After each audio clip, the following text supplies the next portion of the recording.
Howdy ho, good neighbors. What's going on? It's Phil Russert. Another night of Philviews. Happy Tuesday. I hope your week started off good. I hope it continues to go strong and it goes quick. As we know, we live for the weekends. But we have a crew of guys that don't live for the weekends. They're busting their ass every day. Between the day jobs, the night jobs, the publishing, the marketing, everything, these guys grind and they work hard and they deserve your attention because they got some really good, solid books. And we're going to show you what's in the catalog for solicitation tonight and everything else that they've got planned. So without further ado, we got a nice group of guys here from Homebrewed Comics. We have Chris Sahloff. Is that how you pronounce it? Sahloff? I'm sorry. Sahloff, you got it. All right. Dan Price. Pronounced perfectly. Thank you. Dennis Valencia. How you doing, Phil? And Drew Lenhart. Hey, Phil. What's going on? So it's kind of like Hollywood Squares here. All right. So I guess we'll go clockwise to make it easy. We'll start with Chris. Just tell us about Homebrewed, which is your baby, and a little bit about it and what you have to offer, what's going on. And then we'll go around the clock with a brief talk about your books, and then we'll show in the catalog. Yeah, hey, so I'll start with Homebrewed Comics. It was originally Homebrewed Heroes for like 5 years, and then we rebranded this year. Drew and I got together, rebranded the company under Homebrewed Comics, put Caspian with Crit and Tin Can. We started out January 20th, I think we did that. And soon after, we brought on Bigfoot, and right after that was Celestial Night. We kicked off the year with 3 successful Kickstarters out the gate. Crit led it, and then we went right into Bigfoot, and then our first crossover event we had Caspian versus Celestial Night. All 3 successfully funded pretty quickly, and we're getting ready to launch the Homebrewed Zero at the end of the year that went along with all 3 campaigns. So it's been quite an exciting year for all of us here because we kicked off the year with some successful Kickstarter campaigns and going right into end of this quarter with retail through Philbo. So I write the comic book Crit. It is an action adventure superhero story based on a D&D campaign.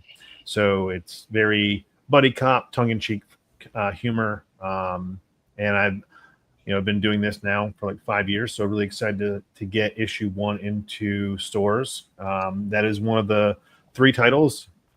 Crit, Bigfoot, and Caspian 1 all hit shelves in October, so very excited for that. I'll kick it off to Dan next since he's on my side over here on my screen. So I'll pass it over to you, Dan. There you go. Well, my name is Dan Price. I am the marketing guy over at Homebrewed Comics, as well as the creator, co-writer, artist on the comic Bigfoot Knows Karate. And having a blast working with the guys at Homebrewed. It's been amazing because we came together and really put together some awesome campaigns and really kick some ass with that. And now going into distribution is just incredible.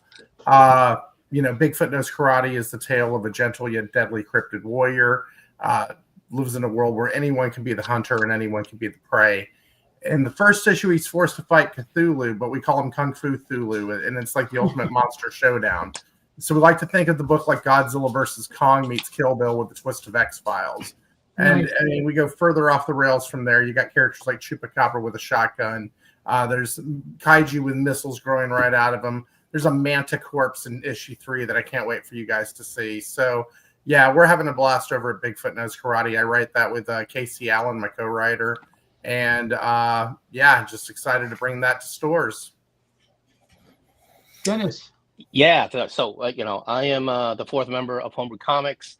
I am right now in charge of media and community outreach.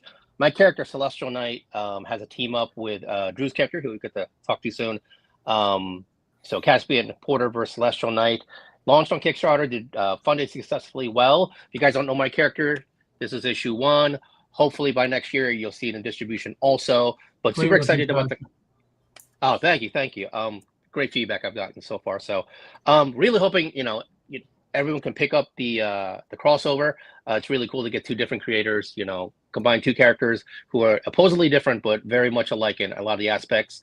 If you're into superhero books, that's my book. That's my character, Celestial Knight. So I am in charge right now of, you know, kickstarting that Whatnot. So if you guys are into Whatnot and looking for a lot of exclusive content, exclusive gear, books, merchandise, I'll be launching that soon. So really trying to make a nice, robust store for all you guys to get something that's completely different than you normally see online. But Drew, kicking it over to you. All right, I'll end it here. Drew Lenhart's the name. I'm the VP, co-publisher, Homebrewed. Also in charge of our digital distribution, content, and things like that. Super excited about the distribution, releasing our first 3 issues through you, Phil. I am the writer, creator, and letterer of the miniseries Caspian Porter. So far, it's a 6-issue miniseries. It's basically about a character in the future. It's a sci-fi series, like I said. He kind of gets thrust into a crazy situation. First issue, we kind of get set up where, you know, obviously in the future, he does something with his company's property, and it sets him off on this adventure. So it's kind of like mixing Han Solo meets Corbin Dallas from The Fifth Element meets Land of the Lost. So a lot of sci-fi, you know, a lot of dinosaurs. You know, looking forward to the next few issues where we get to see all that kind of stuff.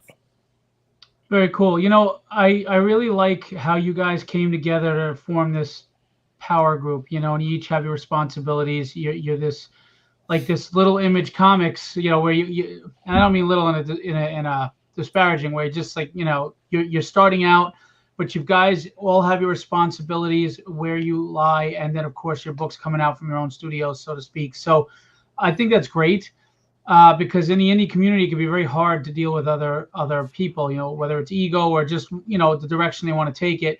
But you guys seem like tight knit, like you're really on the same page, and you got this together. And I think that's going to be the keys to success for you, not just quality books, but the fact that you guys, you have your vision, you have your mission, and you're ready to do what you need to do, and everybody knows their role in it. So good on you for that. I think a lot of people could really take, you know, a page from that book. So we're going to pull up the catalog. As you know, if you go to www.philbodistribution.com, on the homepage tab, and just, all right, you know what, let's do that real quick. We got a lot of books, guys. Sorry. Right here, homepage tab. You hit there. You got our mission statement, blah, blah, blah, blah, blah, blah, blah, blah. And then you come down, and there's Homebrewed. I love the logo. Fantastic. And we've got the books. Before we just discuss the books and like the specific issues, when we get into them, you know, tell us what your influences are. Tell us, you know, where you came up with the ideas, and you know, get a little more in depth. You know, really entice us why we want this. So because it's the first one on left, we'll start with Dan. Sure. No, Bigfoot Knows Karate originally was part of the comedy comics that I was doing previously. I had done a book called Latex Avenger. He had a sidekick spermicidal foam lad, and together they repelled crime 99.9% of the time. He lived in that story was going to live in that universe. And to be perfectly honest, the story was terrible. I mean, it just was. It wasn't good. The Bigfoot story just wasn't working out the way I wanted it to. So I shelved it. The only thing I kept was the title. And around 2017, I started drawing the character again. And he looked like he does on the cover there, with this warrior expression and these gaunt eyes. And I started thinking, like, if you were the only one of your kind, the only one of your species, nobody knows you exist and nobody cares, what would that do to you, your soul, your psyche? By the way, you're like 10 foot tall, covered in fur, and you know martial arts. Okay. And so that was kind of like the impetus of how it all kind of came together. You know, and then it took a while to get the story the way I wanted it. Casey Allen, my co-writer, originally came on as an editor. And then as we kept talking, he kept throwing out great ideas. And so we started working collaboratively on the writing. You know, as far as influences go, I'm a huge Frank Miller fan. Sin City being, you know, my favorite series probably. And so I think that has a lot to do with the first person narrative. Plus that I didn't want to have Bigfoot just yapping away, talking it up. He's Bigfoot, so, there's a lot of first person narration going on through the book that helps move the story forward. But I think that definitely came into being, came into it somehow with the Frank Miller connection. Other than that, I mean, it was really important to me as an artist that it have a very grungy, brushy, motiony feel to it. It had to, it couldn't feel static. Bigfoot's always on the move. Whether he's moving, fast as he can, in a martial arts situation, or just sliding between. Well, let's just say astral projection comes into play through the comics. So, and I'll leave it at that.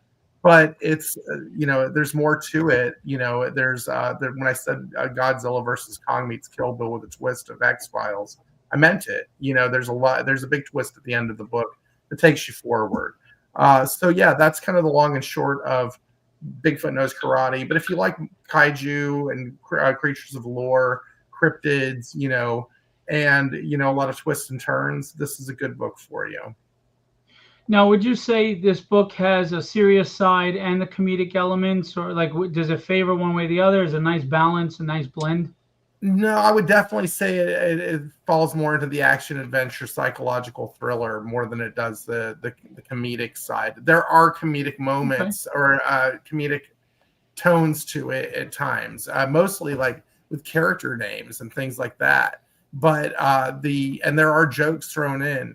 But there's a very big meta narrative that ran through that first issue that takes us moving forward. And so, yes, while there's these comedic moments, I would never really call it like an action comedy or anything like that at all. No. Okay, cool. Yeah. And Drew, tell us about Caspian Porter. Yeah, Caspian came about 4 or 5 years ago. The artist on Caspian, his name is Juan Fletes. I just threw out something random at him, one day. He was working on a number of covers for me for an anthology, I think it was. And I just said something random. Hey, draw me a 1950s spaceship with a spaceman, a savage woman in a jungle, and a T-Rex on the cover. And, from that, we were like, oh my gosh, we have something here. So it kind of leans into that, that Flash Gordon feel, those 1950s sci-fi aesthetics. That's the kind of thing that, I liked as a kid. And, that's kind of where we went with this series. Like mixing other kind of, sci-fi genres, in things like, I mentioned Land of the Lost, Bermuda Triangle themes, dinosaurs, time travel. I mean, all those elements are in this series. So there's a lot of comedic elements to this too. Caspian has a bit of a sidekick. He's a robot named Kirby, and Kirby I directly modeled him off of Vincent from The Black Hole. So nice. These very two underrated movie are kind of like a bantering couple. They're always arguing while, Kirby's kind of the voice of reason, and Caspian is just this big jerk that thinks he's high on life and he's, the shit. So, like this first issue, really kind of gets things kicked off. Like I said earlier, he does something with his company cargo. He's this space delivery man, right, in the near future. And he does something with his company's cargo and he's on the run. So this leads to a series of events where, he goes back in time and ends up on a prehistoric Mars. So a lot of dinosaurs, love dinosaurs. That's a big theme that you'll see in issue 2 through the end of the series. Outside of, the first 6 issues, like Dennis mentioned earlier, we did a crossover with, Celestial Knight and Caspian Porter, a little battle there. And we were able to fit that into the Caspian Porter's timeline with the use of the time travel element. So very cool. Yeah, and we're going to get into that in a minute. Yeah, two genres I think are severely underrepresented in comics, or not just underrepresented, but maybe not represented well enough, are fantasy, like D&D, and sci-fi. And when you look at sci-fi, what are the people love Buck Rogers and Flash Gordon, right? And, everything you were talking about before. that you can relate to a Caspian, or just good sci-fi books for a while there, like Rom and things like that. And people love Galactus and the Heralds and things. So I think there's a big demand for sci-fi that spans space and travel and gives you something new and exciting. It's not necessarily just jumping on an IP and in some cases torching that IP, in my opinion. But anyway, but something new that's just fresh and inspired to be just a good story inspired by other good properties. So I look forward to seeing these get into store shelves. We're going to move over to Crit. Chris, tell us about Crit. Yeah, so Crit constantly running into trouble. It started off just as me and my friends playing a modern D&D game. We had been kind of toying with the idea for years about playing superhero D&D. I put it together, and the first session was so much chaos, and we just talked about it for so long that I taught myself how to draw, and I put the book together. And here we are 5 years later, still, plugging away at these issues. It's I'm writing in chapters. We're already into the end of chapter 2. It'll be a total of 42 issues when it's all said and done with. Everything's pre-recorded. So everything you read in the book happened at our table. All the dialogue, all the action, everything that happens is determined by the roll of the dice. So, if they get beat up, it's because they rolled bad or I just rolled really good. All the dialogue, like I said, it's pre-recorded. So, I storyboard everything as I listen to the recordings and turn it into the comic. And then we go back and I fill in all the dialogue from those recordings. So you hear a lot of the organic banter and just, friends getting superpowers and what happens with that. So the story kind of follows them. Their first day of work, something happens. They get these powers, and then, everything hits the fan. And you see them kind of be challenged with how to handle having powers.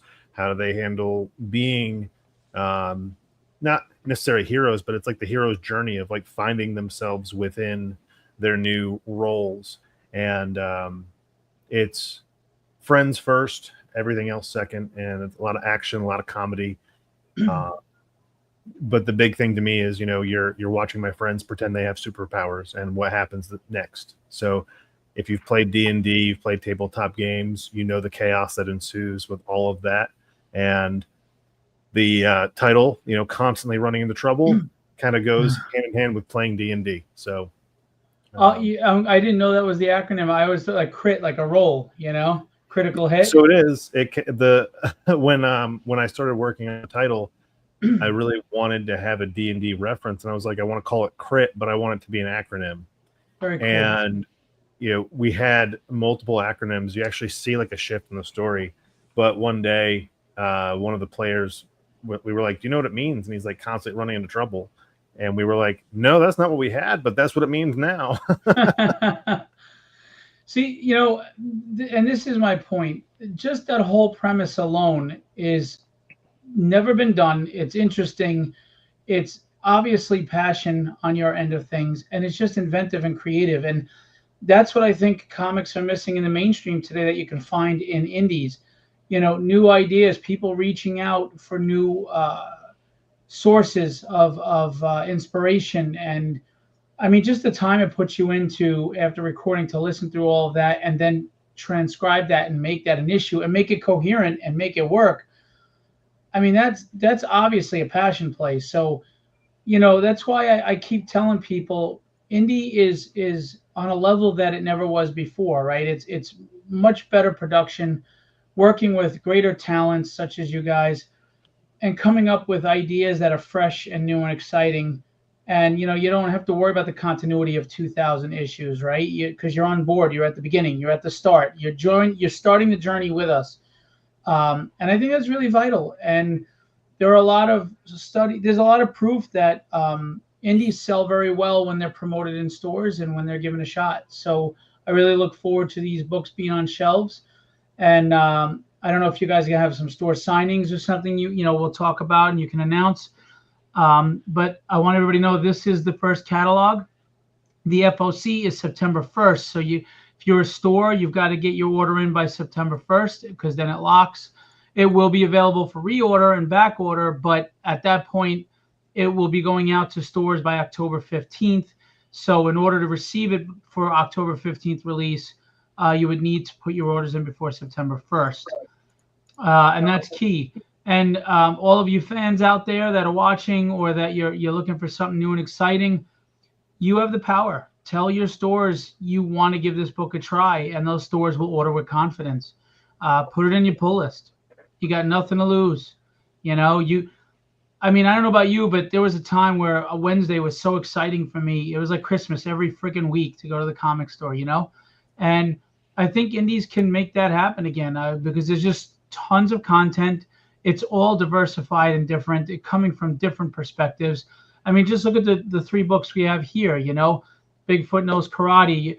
You have martial arts mixed with kaijus and monsters, and then there's also just sci-fi interactive. I mean, that's just major companies wouldn't take a chance on something so inspiring and so out there and new.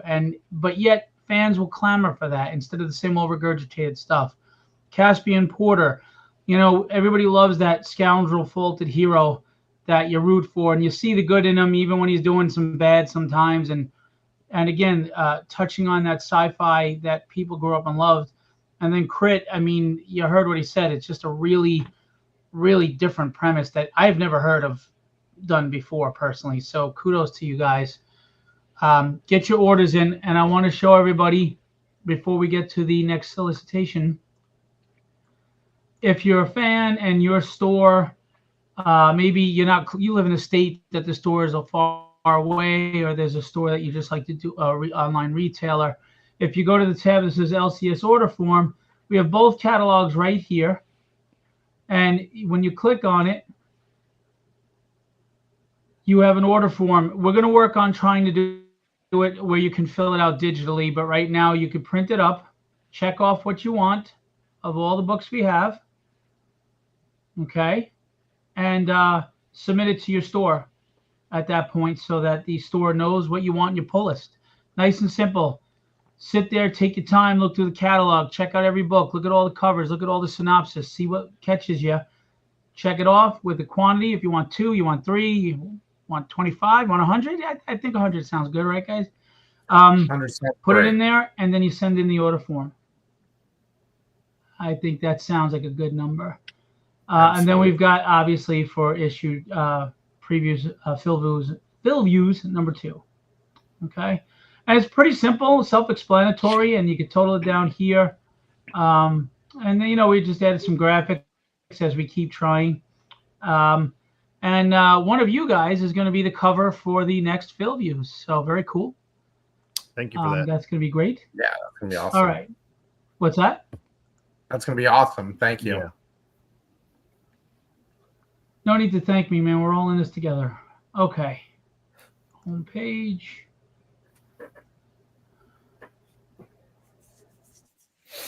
Now you can go to the home page. You could also go to catalogs. We have 2 spots you can go.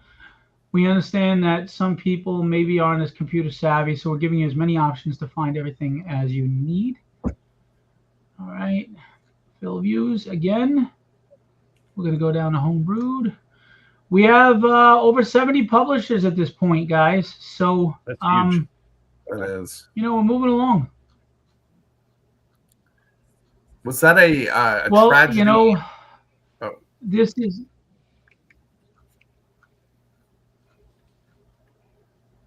What's that? Was that a tragedy Hulk cover? There it is. That's awesome. Yeah, cool. Yeah, 340. Yeah, by Geraldo Borges. Yeah. Thank you. Whoops. 70 publishers. That's a lot in a short time. That's really cool. Yeah, and we're just about to hit 500 stores signed up. So, look, everything is a journey. It's a new venture, but I'm in for the long haul. I'm not going anywhere. So, I'm looking forward to this. I really think this is going to be good. We're grinding, we're working, and we have good stuff here. And in the end, it will prevail, and I know that for sure. I'm willing to bet on it. Anyway, so crit number 2. So tell us briefly, like, what goes on in crit number 1 without spoilers, and then what we can expect when we pick up number 2. Yeah, so crit number 1 is the team's first official outing. You see them, if you've ever played D&D, like the first game session is kind of a mess. So this is their first real outing as a team. And what happens is, like in the preview here, it says they go toe to toe with a gang called the Legion, and it doesn't really end well for them. Not going to give any spoilers there, but yeah, their first time isn't the best for them. So the second time, they're a little bit more organized. They're still trying to take down some local thugs, some gang members that are causing some problems. At the end of issue 1, you are introduced to a very important character, Baron Samedi, who is the rum drinking, cigar smoking cat in the hat that seems to be everyone's favorite character. He is quite the trip. In issue 2, he's back. The whole team's back. They're training, geared up to take on this new mission of protecting some military equipment that's been it was my take on Fast and the Furious as a dungeon master. Early on, I was still learning a lot of the ropes of being a DM for a superhero game, and so I just took on I decided we're gonna play Fast and the Furious, but with superheroes, and that's kind of what unfolds.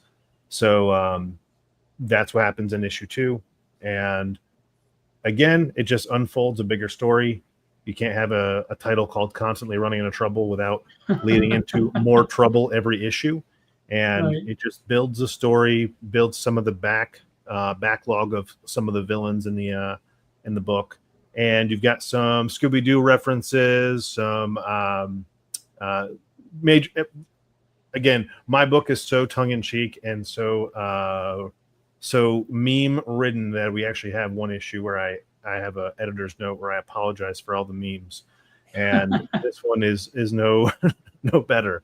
Actually, this issue, when I sent it out originally, Dennis called me afterward, and he had to get a second book because in the middle of the book there's a joke, and he threw the book across the room, and he called me. He's like, "I just ruined my book." I'm like, "What happened?" He goes, "I hit this page, and I was laughing, and I just threw the book across the room."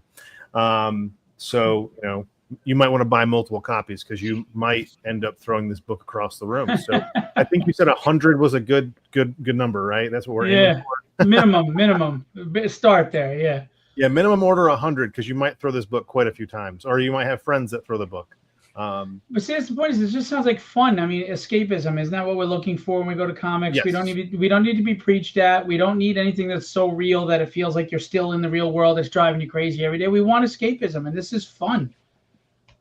Crit is 100% a fun book to read. There are some serious moments, but when we get together and we play D&D, even before it became a comic book, when we were just playing together as friends, it was very important for all of us just to not have real world events happening in the game because right. We all work. We one of my players, he's a cop, and we've got lots of different backgrounds, and everyone was just like, when we come to play, let's just keep it fun, keep it light. Let's make it more about the game and not have real world stuff. And there's a lot of real world, jokes and puns from movie references and quotes, but there's nothing heavy handed in here. It's very tongue in cheek, very, like I said, it's just fun. You can't have a book called Constantly Running Into Trouble and not expect just a bunch of fun. Very cool. So the calamity ensues. Yes. You guys probably saw what I put in the chat. I'm going to be putting up those pictures to give Dennis a little love. I think it's a great character design too, and we'll talk about that. We're going to show the crossover that had just recently hit as well. You guys are grinding. You're not just in a distribution. You've got your retailer page. you've got your like you said, whatnot you're doing, and your Kickstarters. And you did something very interesting with the last Kickstarter, that issue 0 you had mentioned before. While I'm pulling up the images for Dennis and Celestial Knight, why don't you tell us, Chris, about that? About issue 0? Yeah, when if you back the 3 campaigns and everything. I got to give credit to Dan on this one. I do believe, Dan, this was your baby, was an idea of, for better, I really can't say it better. We just wanted to rip off Image. Image did Image 0, and we just wanted to do it better, because if you look at Image 0, they had all these ads for these great stories, and we wound up getting, none of that what was put together. Some of it was just splash pages. So what we decided to do was something similar, except every story that you get in issue 0 does take place in our respective titles. My story is the animals in the book. There's a cat, there's an owl, and there's a lizard, and then there's a robot. They all work in the coffee shop together, and it's a day in the life of them running a coffee shop, which you can just imagine is going to be a bunch of chaos. And then, Dan has an extension of the story from Bigfoot. And we all have stories that just tie into our respective titles. And we also brought in one of our cover artists, Mo Lubison, with a fantasy title. You were talking earlier about how there's not a lot of fantasy in comics. And Mo has a really cool, dramatic action fantasy title that he's bringing in with, 6 pages there. So you're getting what I think the other day we were talking, we're about to exceed our 36 page limit. Of all original content, we're not rehashing stuff. We're not giving you pages out of another book. This is exclusive content that's only going to be found in issue 0. And what we did was, if you backed every campaign, you get a coupon in that book. So when we ship all of our books in October, you'll have a coupon in Crit, you'll have a coupon in Bigfoot, and you have a Bigfoot in a coupon in the crossover. And you take those to our website. Each one has a 3-digit code. You'll type those in, and you'll be taken to the page where you can order the book. Again, it's all 100% exclusive, and you'll get that book. I think we are planning on shipping those out in around December for everybody. And we are also launching it. We have an Indiegogo right now for a catch-up. So if you missed the 3 Kickstarters and you're just hearing about this now, you can go to homebrewedcomics.com. We'll have a link up there, or just go to Instagram right now with my tag here at Homebrewed Comics. And in the link tree is a direct link to the Indiegogo. So you can sign up and get in on these, all these campaigns, get caught up with some of the stuff we're doing, because Homebrewed has a lot of stuff in the pipeline. You think, in issue 0 with some cool stuff is there. We meet once or twice a week. We talk every day. We have a lot of plans. We're all very passionate about our projects, and I can't wait for you to show off Dennis's character. I know we've talked about our 3 respective books, but we also are bringing Celestial Knight to retail this year too. And, Dennis, I am going to pass this one off to you, because this is your baby. And you want to talk about passion. I think he's been working on this character for how long now? Yeah, I'm going to date myself right now. So I created him, and I think the finalized version you're seeing now is from 1986. So I started drawing him. He went through a couple of iterations when I was a young kid. Like, I think around 83 is when I first started drawing him. But what you're looking at now was a character I created in 1986. Phil, you talked about inspirations, like, who inspired, us to where we are now. I was a big John Byrne guy. So for me, yeah, I grew up, I was way past, like, I couldn't buy them because by the time they were out, I was already like, farther down. But when I first discovered, X-Men 115, that just led me on to the, I can't believe you just mentioned that. There's the very first issue I ever saw on a spinner rack and got me into comics. It was freaking a brilliant cover. Oh, hell yeah. All right, there we go. Yeah, so that led me down. Yeah, that led me down that path of, like, I got to get everything Byrne, everything X-Men Uncanny, and just kind of kindle that fire. So for me, I always say I'm the superhero guy. If you're into superheroes, like, bare bones, back to the superhero, good versus evil. I tell my boys all the time, we're the good guys. Anything in life, we're always going to be the good guys. So for me, I wanted to bring that superhero vibe. So, my character is Jeremy. He has a dog named Norman, which is actually my true to life dog named Norman. That's his sidekick. He winds up getting superpowers and he fights a kaiju in Times Square. So for me, it was, you like armored characters. I really think his armor look, I was in a little bit of Bob Layton at the time. I was into Nice. Alex Ross. Yeah, Alex Ross, how he did Iron Man's armor. At least the coloring on it. So those are my inspirations behind the finished product you're seeing. But yeah, it's character named Jeremy gets powers. If you're into armored characters and kaiju, takes place in Times Square. I always say my elevator pitch, if you like Round the Space Night, a little bit of Old Yeller with a dash of Wu-Tang Clan, like that's my book. Sweet. So yeah, it's not a bad combo. I just issued issue 2. I'm actually doing fulfillment this week, so you'll be seeing me posting fulfillment on issue 2 from Kickstarter. But been a long time. We'll show that after. We'll show that close-up cover after. Yeah. So I'm really excited to hopefully it'll hit the shelf sometime, whether it's this year or next year. It's not about that. I had a really nice crossover with Drew, just to see their two characters interact. Yeah, show the cover. Yeah, and even that cover, when I did that cover, I'm an artist first. I'm new to the writing game. I turn to these guys for inspiration, for tips on how to tell my story. But Drew created a great story. I took over for the inks, and Juan is just an amazing artist. Like, he's so Neil Adams. He reminds me a lot of Sal Buscema. But for me, I got the ink over him, which is an honor, and I got to color his work. So doing that cover was really cool. Whenever I do a cover, and you've probably seen a number of my covers, I always think, like, I want this cover to pop, and I want it to look sick as a chromium or sick as a metal. And that's kind of my inspiration whenever I do a cover. It's like, it has to look ridiculous as a chromium or ridiculous as a metal. And I want people to look at it and be like, that's a Valencia variant right there. So, but really excited about that cover and to do that crossover with Drew. Trying to get the yeah, you might have to pull up the Kickstarter. I'm trying to get the cover for it. Yeah, that's what I went to do, and then but we got I'll do this. It's an interview you guys did that they did on you, but there's the cover.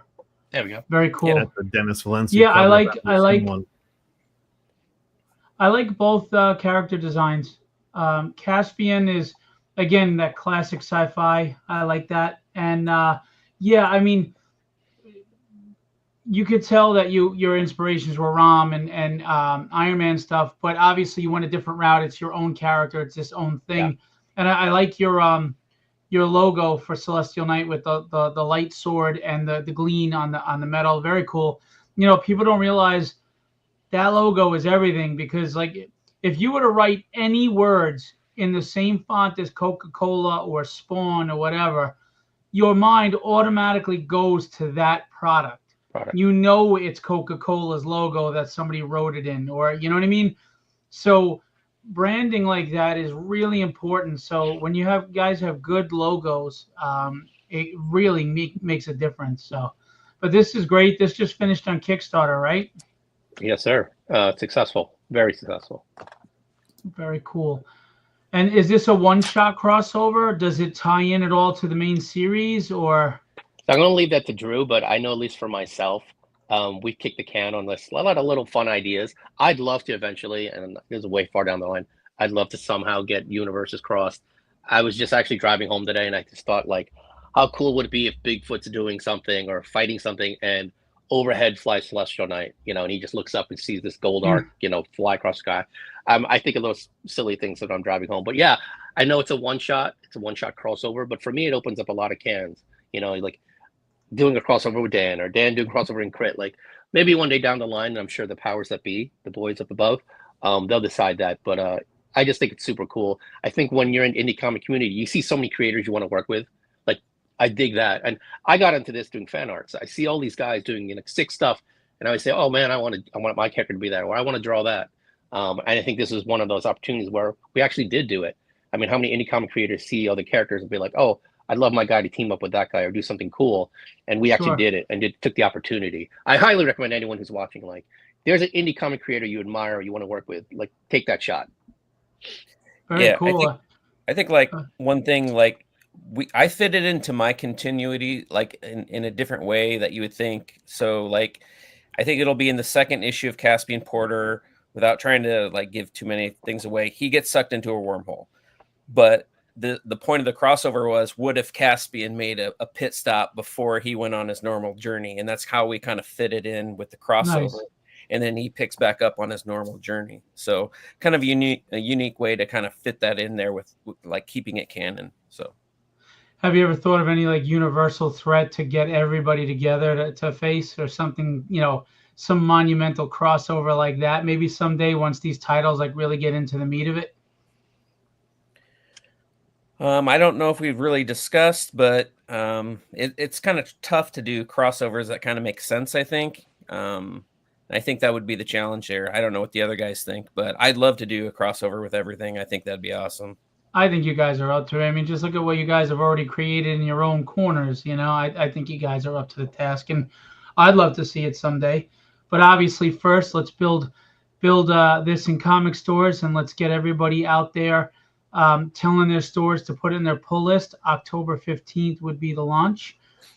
Stores have already ordered. But of course, we would love even more stores to order, because you can never order enough.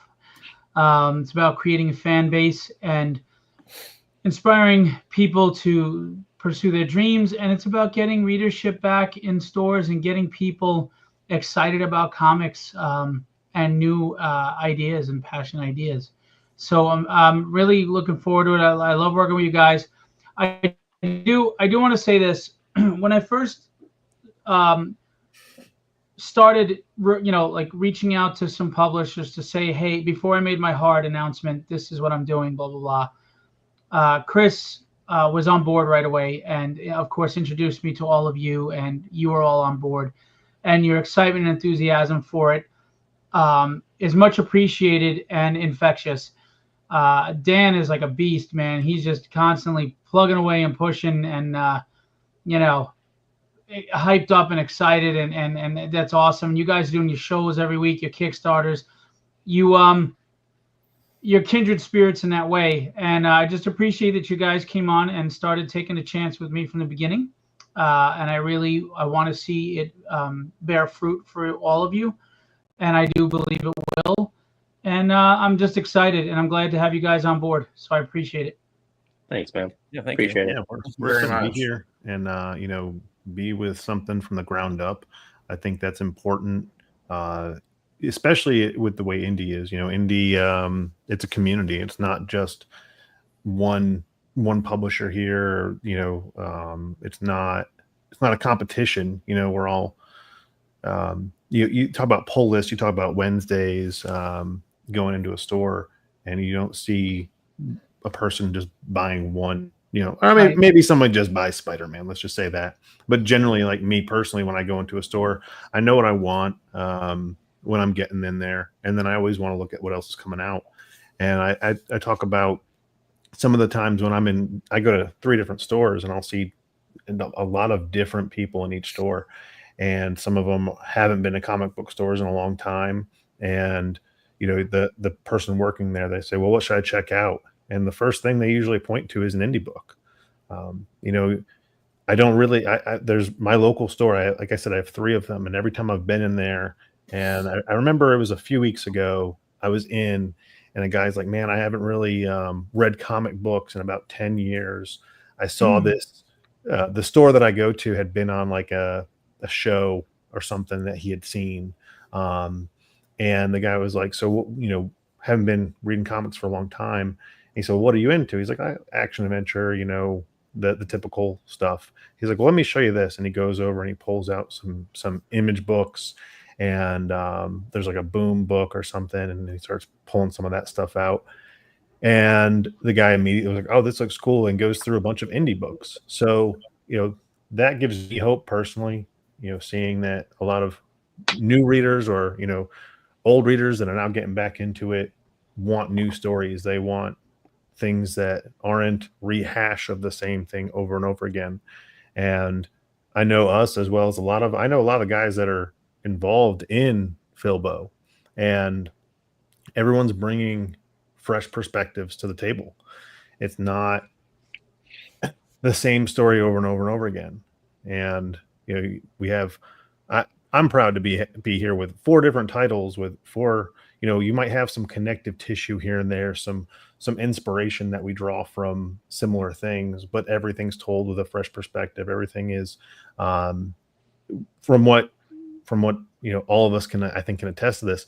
It's a passion. It's not just I gotta put a book out next month or I gotta get this done. I talk about Dennis a lot because I letter his book, and I remember reading the first book and going, man, like this guy waited this long to put out such a good story. And I'm glad to finally get these stories into people's hands and get readers actually reading again. And that's the thing, I think we've gotten to a point where there's a lot of collectible demographic people, and that's great. It helps. It brings money to the community, but we want to get readers, right? We want followers to enjoy our stories and share our stories. And, I know branding is big, your trusted writers, your favorite writers, support them, buy from them. They're fantastic. Absolutely. But you never know who your next favorite writer could be. It could be Dan. It could be Drew. It could be Dennis. It could be Chris. You never know until you give it a shot.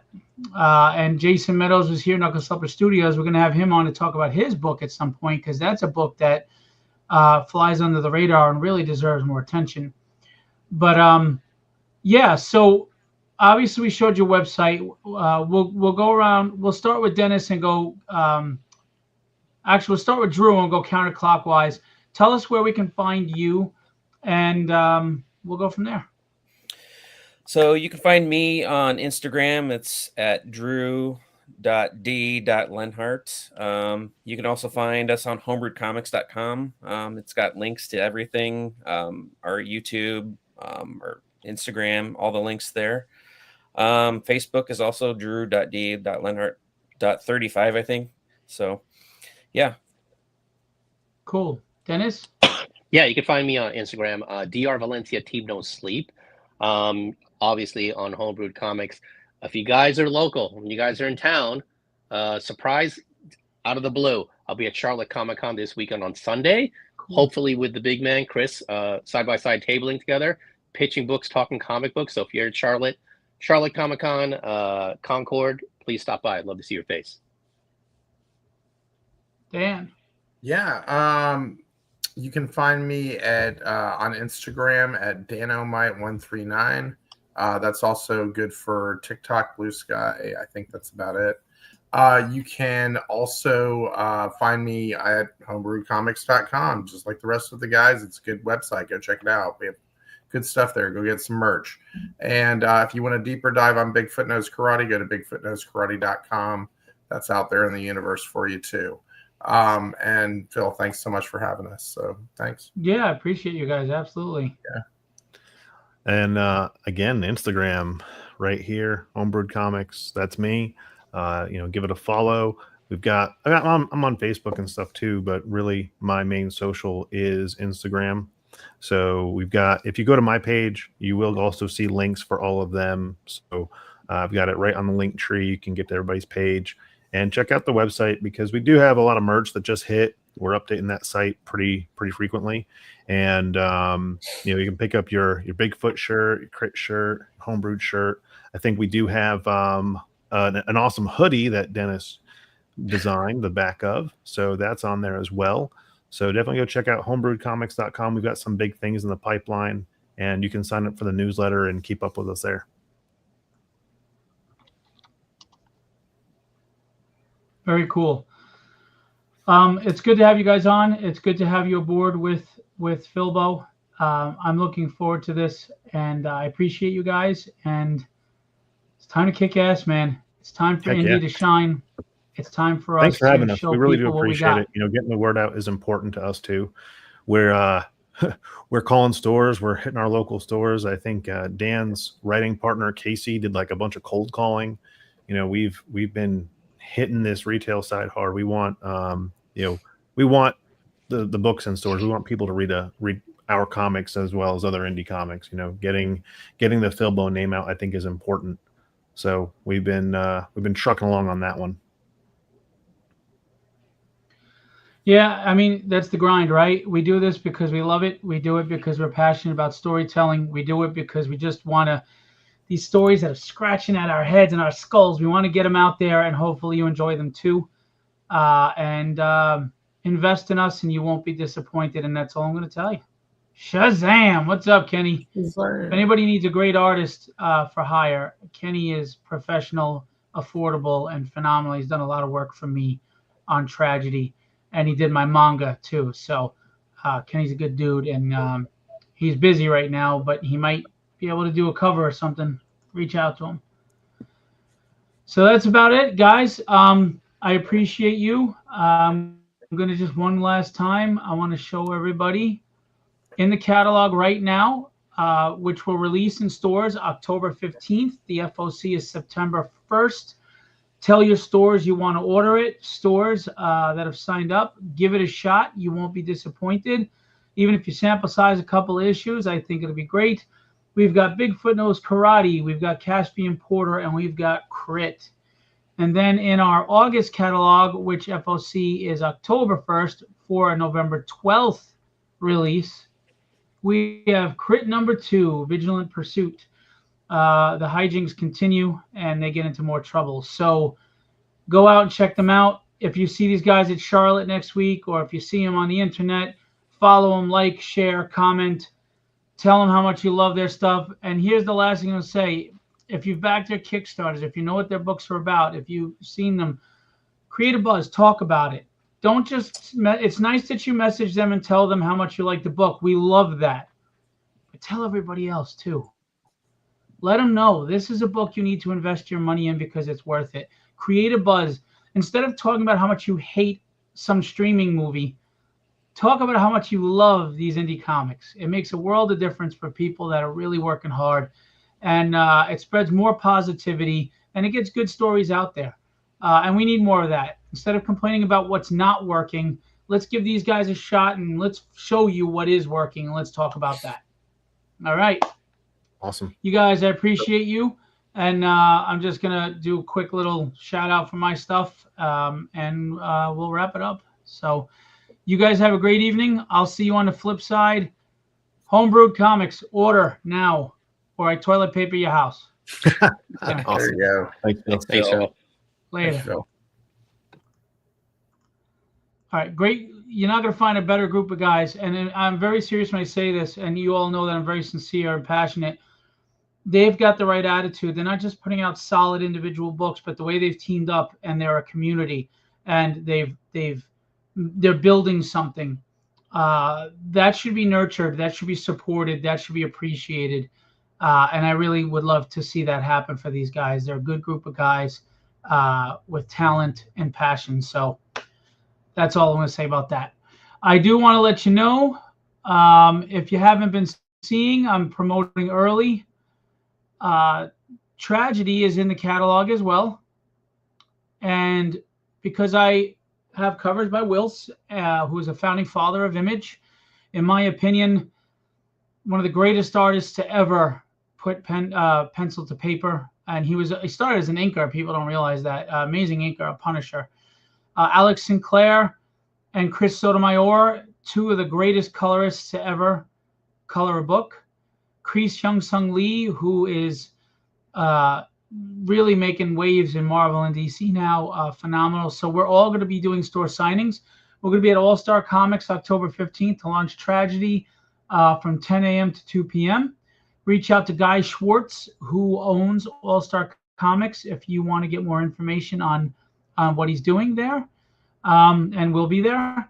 And then Fourth World, Wednesday, October 15th from 3 p.m. to 8 p.m. We will be there signing as well.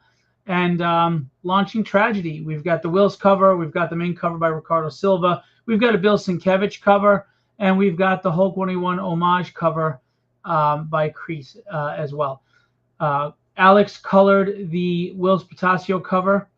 My man Kenny Calderon, who's in the chat, is the backgrounds on the Wills cover. Wills was busy and wasn't able to draw a new background for me for the new release.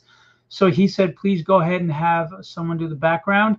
And you guys know how I roll. There are no ghost artists with me. Kenny Calderon did that background to complement those beautiful characters by Wills Potasio and colored by the phenomenal Alex Sinclair. So thank you to Kenny and everybody else.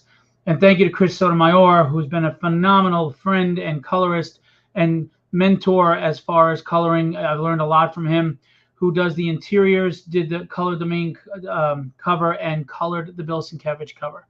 So October 15th, come on out and see the store signings. Meet these guys. You don't see Alex and Wills on the West Coast unless they're in New York Con. And if you couldn't afford to go to the con, or if it's too busy, now it's an intimate signing. You come in, you can speak with them, hang out with them, talk to them.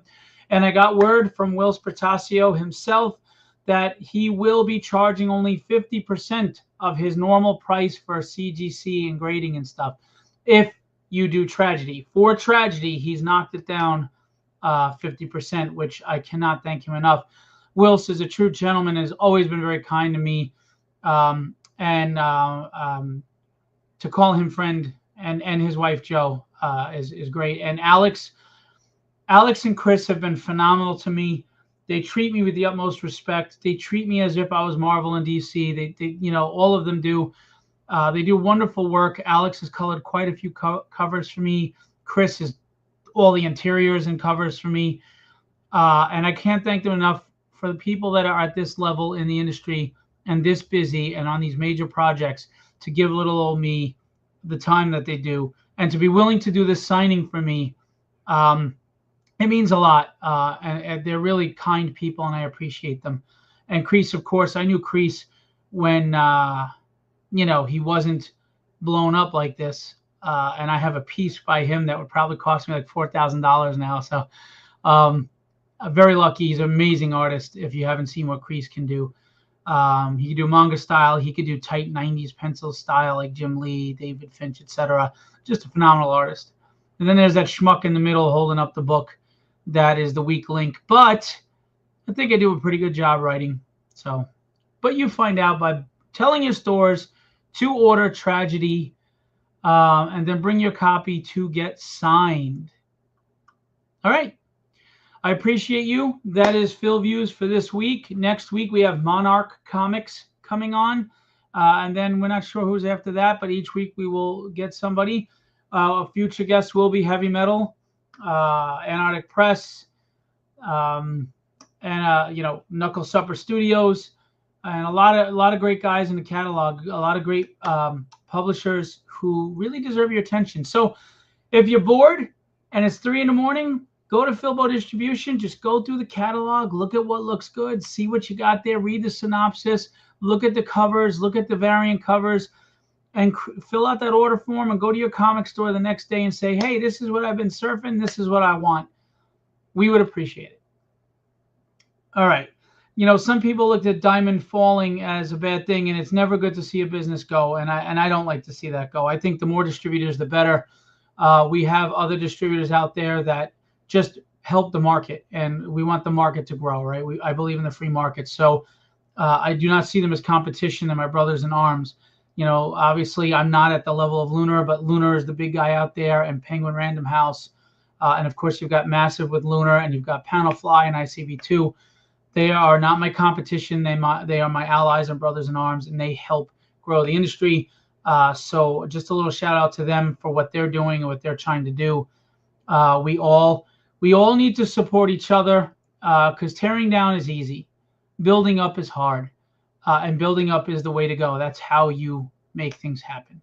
So support your distributors, support your stores. We want retailers to succeed, online and brick and mortar. And the fans have the power, guys. You're the power of the wallet. You're the power of the collector. Go out there and show them what you want, and you want new, and you want different, and you want indie, and you want fresh and new storytelling. You want it. All right, I think we need it. And I think with Diamond going down, it forced the industry to look at itself and change a little bit. And that can be a good thing. It doesn't have to be scary. It could be a good thing, guys. If we all stick together and we do this together and we support each other, the sky's the limit. Anyway, I'm going to leave you with what I always leave you with. Be legendary and have fun storming the castle.